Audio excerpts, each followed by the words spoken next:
క్రమశిక్షణగా బస్సులలో ప్రయాణం చేయండి.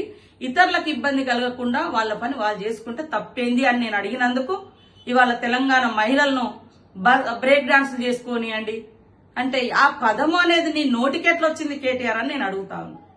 కాబట్టి తెలంగాణ మహిళలకు ఈరోజు క్షమాపణ చెప్పాల్సిన అవసరం కేటీఆర్ కు అదేవిధంగా బీఆర్ఎస్ పార్టీకి ఉందని తెలియజేస్తా ఉన్నా.